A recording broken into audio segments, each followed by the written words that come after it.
Look at your skin right now. Not with judgment, just look, because I know exactly what you're seeing, and I know exactly what it feels like to try everything, every strip, every squeeze, every so-called miracle product, and still wake up to those same stubborn little dots on your nose. That used to be me.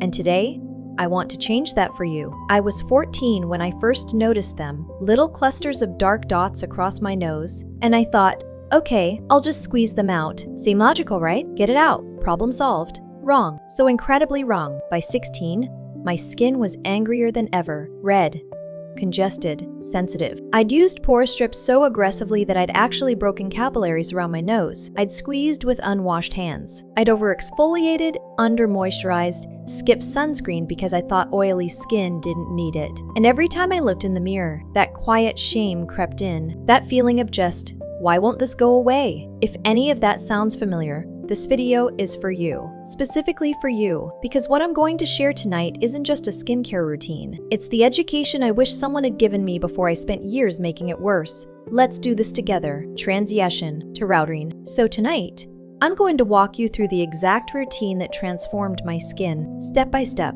No rushing, no skipping, no guessing. I've laid everything out in front of me. Clean towel, clean hands, a small bowl of warm water nearby.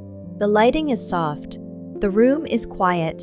This is your time, not just for your skin, for yourself. Let's begin. Step by step 8, step 3, FY9. Step 1, oil cleanse. Step 1, the oil cleanse.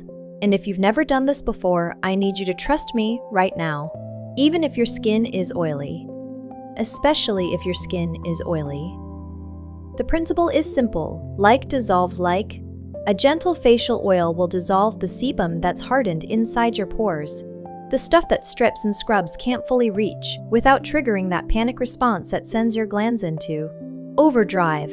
I'm massaging this in slow, gentle, upward circles. Feel every movement. There's no rushing here. Let the oil do its work. Around the nose, across the chin, slow circles on the forehead. Take 30 full seconds on each section if you can. Now, remove with a warm, not hot, damp cloth, or an emulsifying formula that rinses clean with water. Either way, gentle. Always gentle. Shh. Step 2. Foam or gel saline. Step 2. The second cleanse. A water-based cleanser, gel or foam, to lift away anything the oil left behind. Sweat, environmental residue, the emulsified oil itself. Key mistake here? Most people use water that's too hot. Hot water feels satisfying in the moment, but it strips your acid mantle, that thin, slightly acidic layer that protects your skin from bacteria and moisture loss. Lukewarm is perfect. Barely warm. Massage for 60 seconds. Around the hairline, along the jawline, gently over the nose. No tugging, no aggressive circles. Think of it less as scrubbing and more as melting everything away. Pat dry. Never rub. Your skin is most vulnerable when it's wet. Step 3. Toner. Step 3. Toner. Step 3. Toner. And please, check your toner right now. Turn the bottle around. If alcohol is in the first 5 ingredients, put it down. Step away. Alcohol-based toners are one of the most common mistakes in oily and acne-prone skincare. They feel like they're doing something. That tight, squeaky clean sensation. But what they're actually doing is stripping, drying, and then triggering a rebound oil surge. Look for toners with niacinamide, incredible for regulating sebum and minimizing the appearance of pores. Centella asiatica for soothing, hyaluronic acid for hydration, green tea, beta-glucan.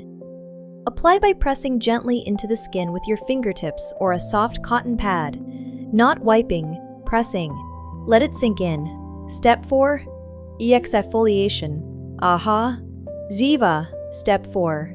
And this is the big one. This is the step that, when done correctly, will change your skin more than anything else in this routine.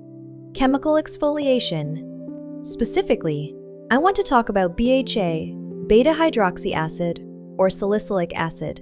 Unlike IHA, which works on the surface, salicylic acid is oil-soluble, meaning it can actually penetrate inside the pore itself.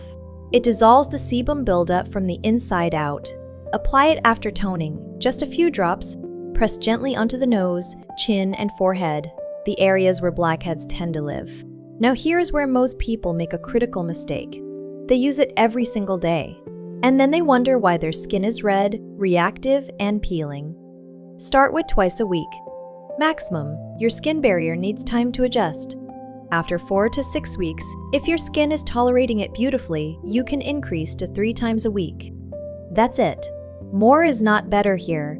If you have sensitive skin, try an AHA instead. Lactic acid is wonderfully gentle. Or look for a low percentage combination product. The key is consistency, not aggression. Step 5. Epigenal steam, optional but wonderful. Steaming.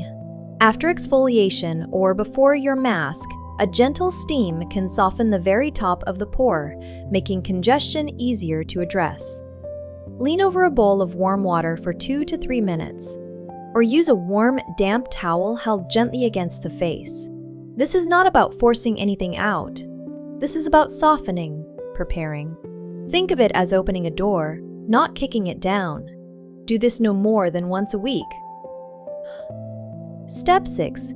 Clay or ENZ mosh. Step 6. The mask.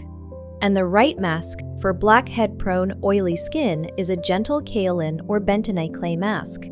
Clay is magnetic to excess sebum.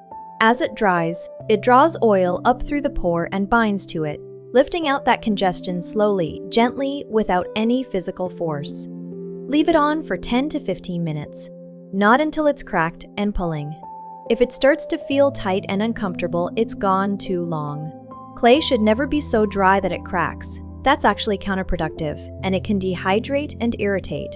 Rinse with lukewarm water. Soft circular motions. Feel it dissolve.